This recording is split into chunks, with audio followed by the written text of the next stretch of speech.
कि यूं तो हम सारे पलकों में पलते बच्चे हैं, पर आपको वो बेहद प्यारे जो दिल के सच्चे सच्चे हैं। प्रभु आपके यूं तो हम सारे पलकों में पलते बच्चे हैं, पर आपको वो बेहद प्यारे जो दिल के सच्चे सच्चे हैं।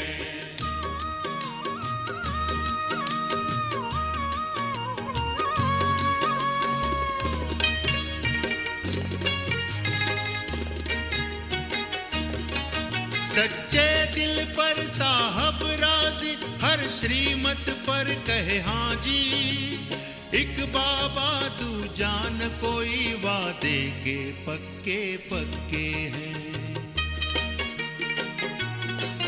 प्रभु आपके यूं तो हम सारे पलकों में पलते बच्चे हैं, पर आपको वो बेहद प्यारे जो दिल के सच्चे सच्चे हैं।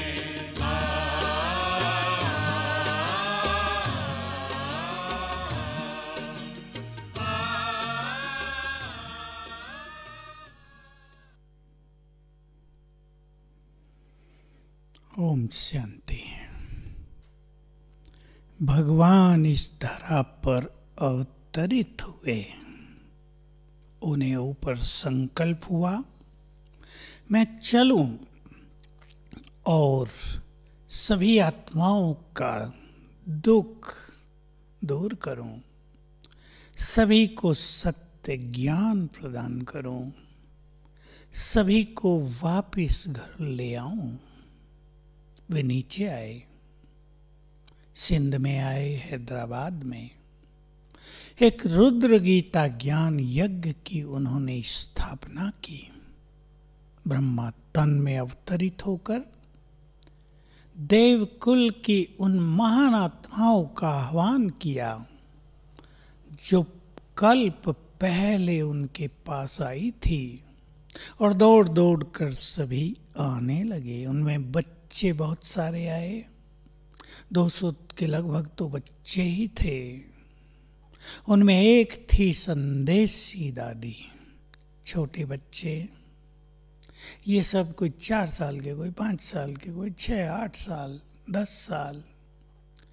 पढ़ाई शुरू हुई, स्कूल खोल दिया गया बच्चों के लिए, और इनको आध्यात्मिक ज्ञान भी दिया गया।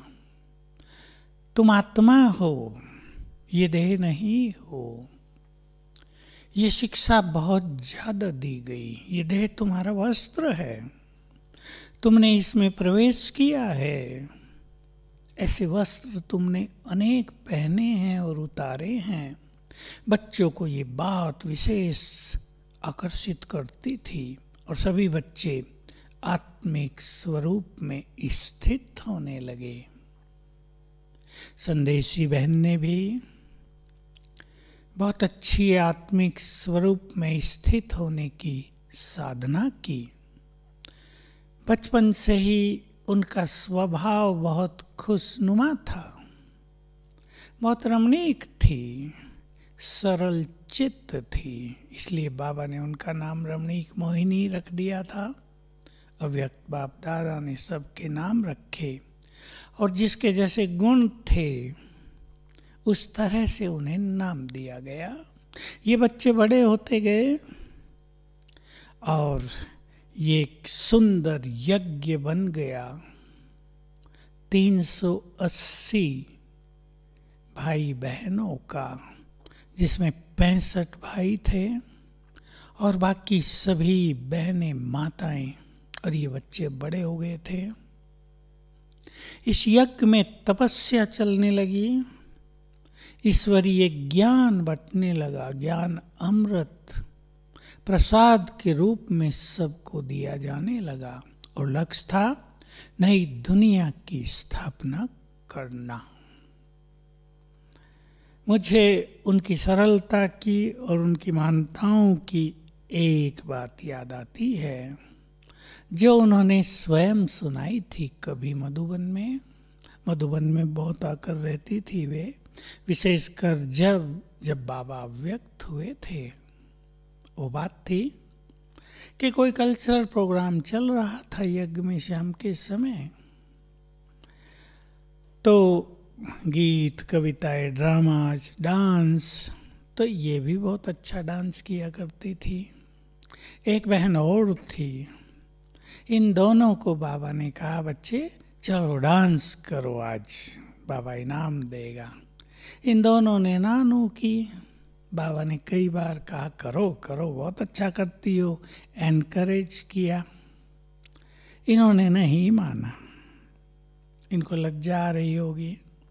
बाबा के मुख से निकल गया, सिंधी बोलते ही थे, वहाँ सिंध में ही थे, मारो मुट्ठी जहन्नुम में जाओ। ऐसे बोल दिया जैसे बोल देते हैं लोग।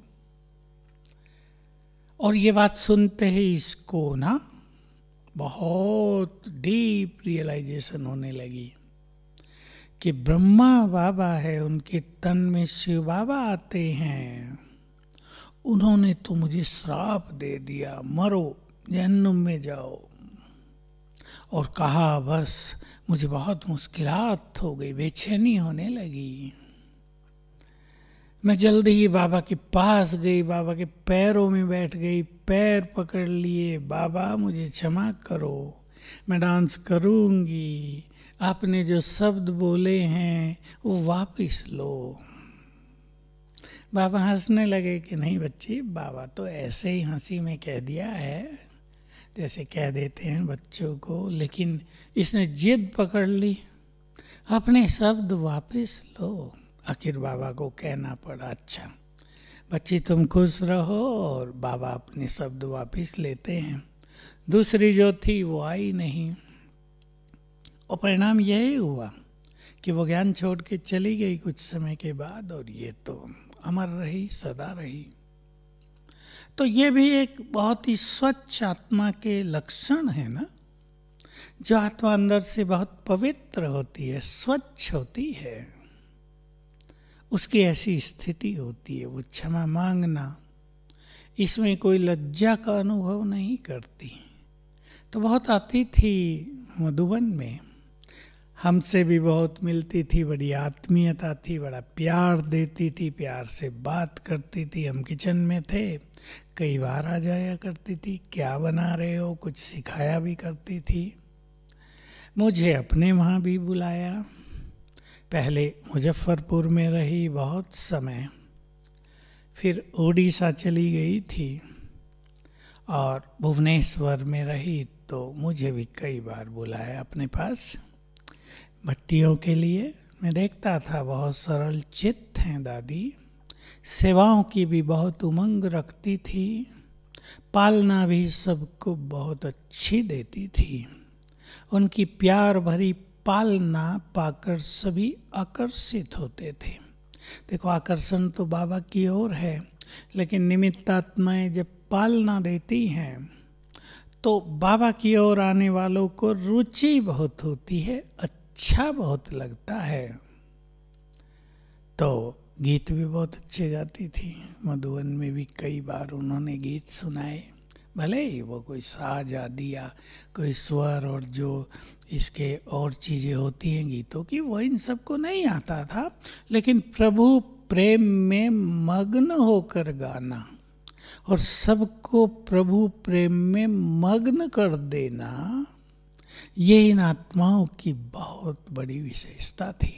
तो हम विचार करें, भगवान के यज्ञ में अपने जीवन को अर्पित कर देना, आजीवन पवित्र रहने का व्रत धारण कर लेना, संसार की ओर आकर्षण न होना, ईश्वरीय ज्ञान और योग की तपस्या में लग जाना और फिर सेवाओं में तत्पर हो जाना, ये कितनी बड़ी महानताएं हैं।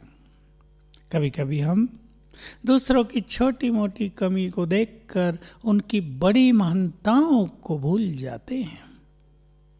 पवित्र रहना कितनी बड़ी महानता है, अपना सर्वस्व अर्पित कर देना प्रभु प्रेम का कितना बड़ा स्वरूप है।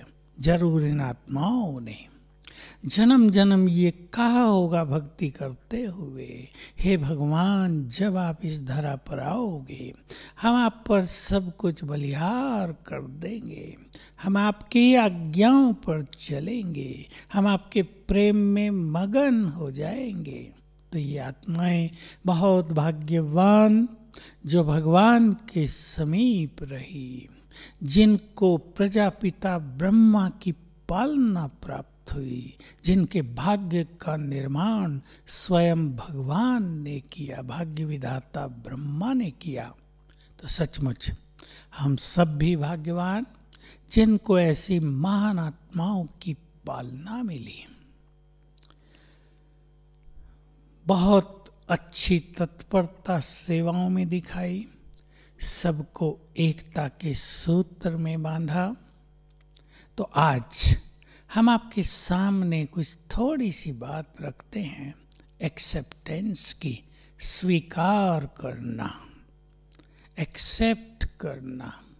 बहुत बड़ी क्वालिटी है ये किसी मनुष्य की, और जिसमें ये क्वालिटी होती है वो सरल चित्त तो होगा ही, लेकिन उसमें और बहुत सारी क्वालिटीज भी आ जाती हैं। दादी सरल चित्त थी तो एक्सेप्टेंस भी सहज था, स्वीकार करना। इसके विपरीत होता है स्वीकार न करना, जिद करते रहना, न मानना दूसरों की। पहले हमें अपने संगठनों में एक दूसरे को एक्सेप्ट करना होता है। ये बाबा की सेवाएं हम अकेले तो नहीं करते, हमारे साथ अनेक भाई बहनें रहते हैं, कोई कैसा कोई कैसा कोई कैसा। सभी देवता तो हमें नहीं मिलेंगे, सभी हमारे जैसे तो नहीं मिलेंगे। इसलिए जैसी आत्माएं हमारे पास आई हैं हमें मदद करने, उन्हें एक्सेप्ट कर लेना, ये बहुत बड़ी चीज़ है। ये उनकी विशेषता थी और ये विशेषता हम सब की होनी चाहिए। हम सब एक परिवार में हैं।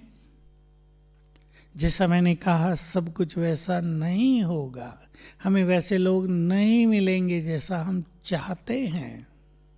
कुछ लोग विघन डालने वाले भी मिलेंगे, कोई क्रोध करने वाला मिलेगा, किसी में अहम भी होगा, तो थोड़ी मोड़ी इम्प्योरिटी भी होगी। उस सब को स्वीकार करके हमें क्या करना होता है? वाइब्रेशंस फैलाकर, गाइडेंस देकर उन्हें बदलना होता है। स्वीकार करने का अर्थ ये नहीं कि तुम जैसे हो वैसे ही रहो, उन्हें परिवर्तन करना ताकि वे भी प्रगति के पथ पर आगे चलें, वे भी अपनी मंजिल की ओर तीव्रता से कदम बढ़ाएं। इसकी बहुत ज़रूरत होती है। हमें एक्सेप्ट करना होता है। दूसरी बात, अपनी कमजोरियों को, अपनी गलतियों को, इसे इंग्लिश में दूसरा शब्द भी देते हैं टू कन्फेस, मान लेना, स्वीकार कर लेना।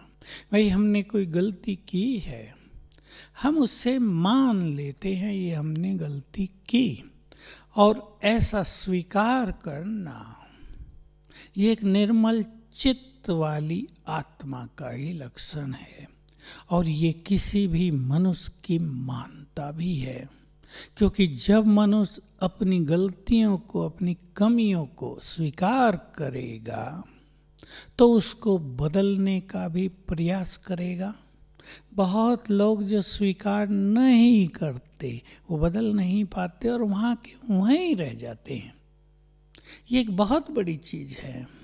कुछ लोग जैसे आए थे वैसे ही खड़े हैं 10-20 साल में भी। कुछ लोग आगे बढ़ गए क्योंकि उन्होंने अपनी कमियों का विश्लेषण किया, उनको स्वीकार किया, उनको छोड़ने का प्रयास किया। और छोड़ने का प्रयास, छोड़ने की विधि, दूसरी चीज को स्वीकार करना है, और वो है जो बाबा ने हमें स्वमान दिए, जो महानताएं हमें याद दिलाई, हमारी शक्तियों की याद दिलाई, हमें याद दिलाया तुम देव कुल की पवित्र आत्मा हो। तुम कितने पवित्र थे, कितने पूज्य थे, कितने महान थे, उसे स्वीकार करना। इस संसार में बहुत लोग अपने स्वमान को स्वीकार नहीं कर रहे हैं, रट लेते हैं या ऐसे ही याद कर लेते हैं। उदाहरण के लिए बाबा ने हमें पहला स्वमान दिया, तुम देव कुल की महान आत्मा हो। और जब तुम देवता थे तो परम पवित्र थे। दोनों बातों को स्वीकार करें तो महान हो, महानताएं आती जाएंगी। परम पवित्र थे, पवित्रता की शक्ति बढ़ती जाएगी। परंतु बहुत करके लोग क्या करते हैं, सुना बाबा ने कहा तुम महान आत्मा हो, तुरंत सोच लेते हैं अभी तो महान नहीं है, महान बनना है, पुरुषार्थ करेंगे। तो अंतर मन उसे रिजेक्ट कर देता है।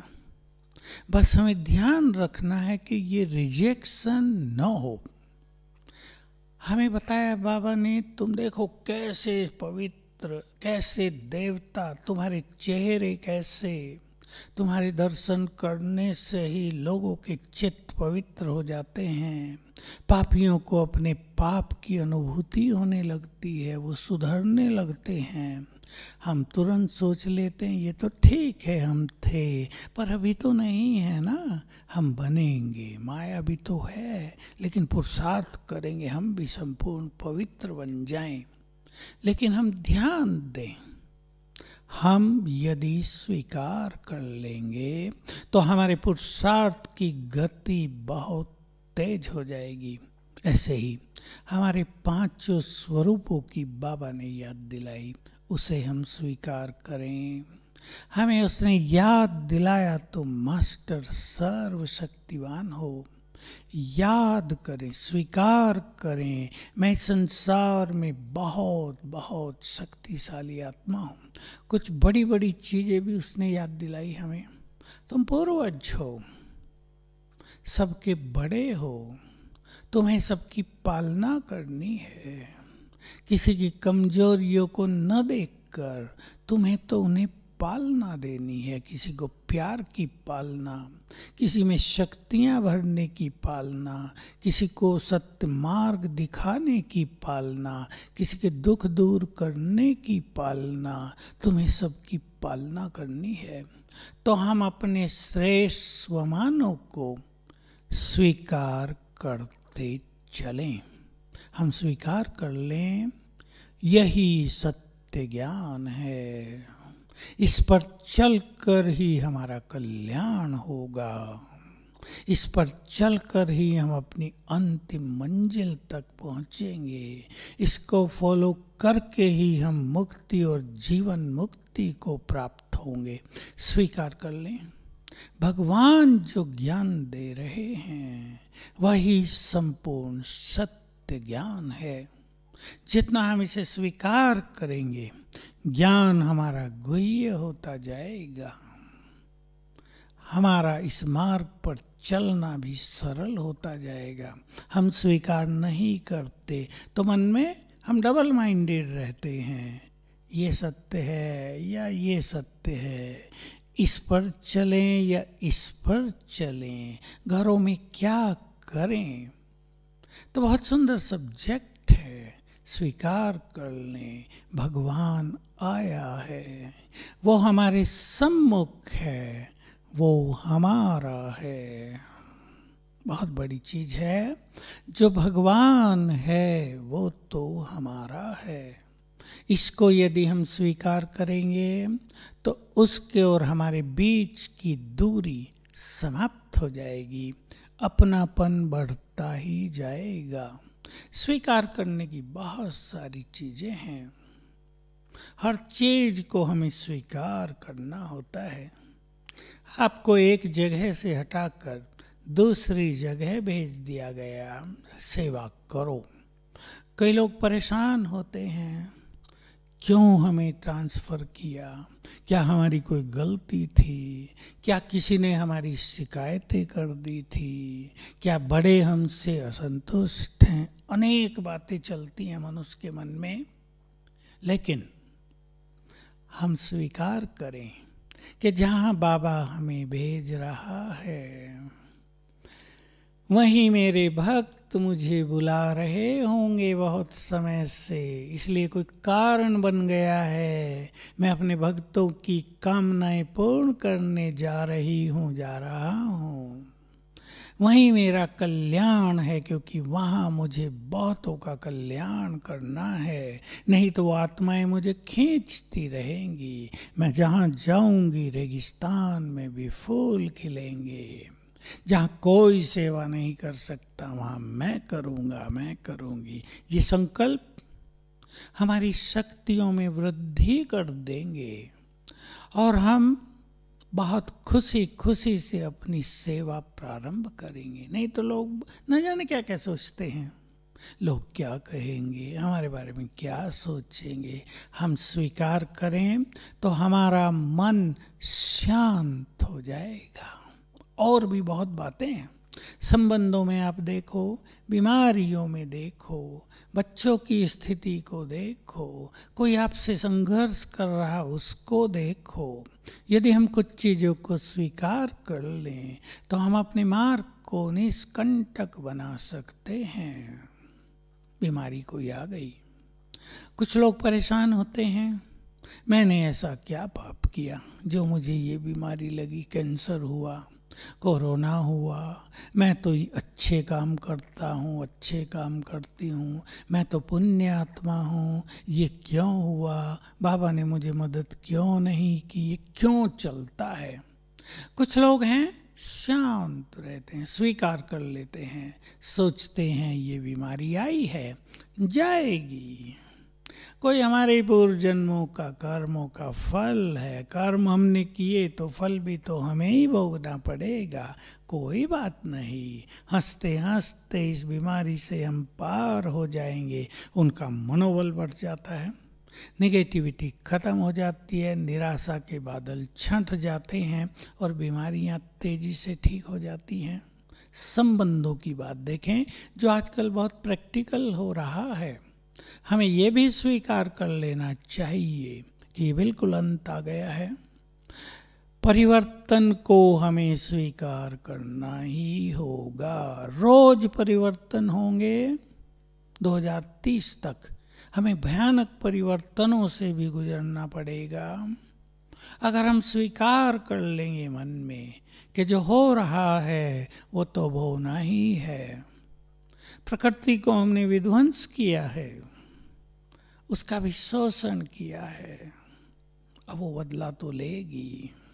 भूकंप तो आएंगे, फ्लड्स तो आएंगे, ये सब तो होना है, साइक्लोन तो होंगे, क्योंकि प्रकृति भी तो कुपित है। हम स्वीकार कर लेते हैं और जब स्वीकार कर लेते हैं तो अपने को पावरफुल बना लेते हैं ताकि आने वाली हर चीज का हम सामना कर सकें। हमें स्वीकार करना होता है। संबंधों में शादी हुई है, 1 साल के बाद लड़ाई शुरू हो गई, बिना कारण हो रही है, जरूर पूर्व जन्मों का हिसाब किताब है।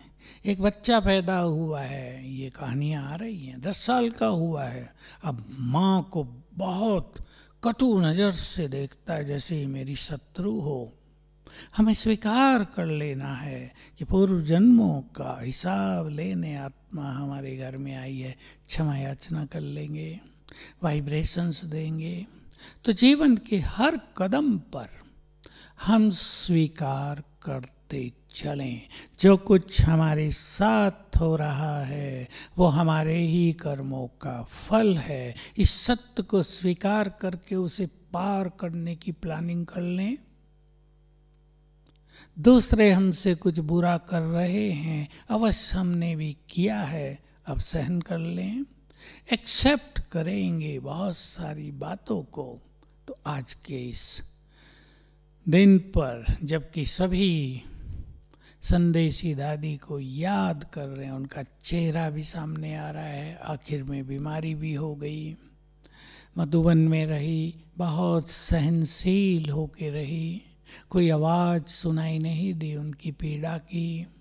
तो ऐसी अच्छी और महान आत्माओं का ये हमारा ईश्वरीय परिवार बहुत सुंदर, बहुत सुखदाई, महान आत्माओं के साथ रहने का अवसर कहाँ संसार में मिल रहा है। पापी पापियों के साथ रह रहे हैं, तमोप्रधान आत्माएं तमोप्रधान के साथ रह रही हैं, एक दूसरे को दुख का लेन देन कर रहे हैं। और एक हम हैं जो महान आत्माओं के साथ रह रहे हैं, भगवान की छत्र छाया में रह रहे हैं। तो आज के दिन हम भी मधुबन की ओर से, अपनी ओर से दादी जी को स्नेहपूर्वक, श्रद्धापूर्वक अपनी स्नेह भरी श्रद्धांजलि अर्पित करते हैं। जहाँ भी होंगी वो महान सेवा कर रही होंगी। बाबा अपने अनमोल रत्नों को महान सेवाओं के लिए भेज देता है, क्योंकि उन्होंने अपना जीवन अर्पित ही किया था सेवाओं के लिए। तो सभी उड़ीसा निवासियों को भी बहुत बहुत धन्यवाद। आप सभी दादी के जीवन से कोई ना कोई प्रेरणा लेकर अपने को महान बनाते चलें। Thank you very much. ओम शांति।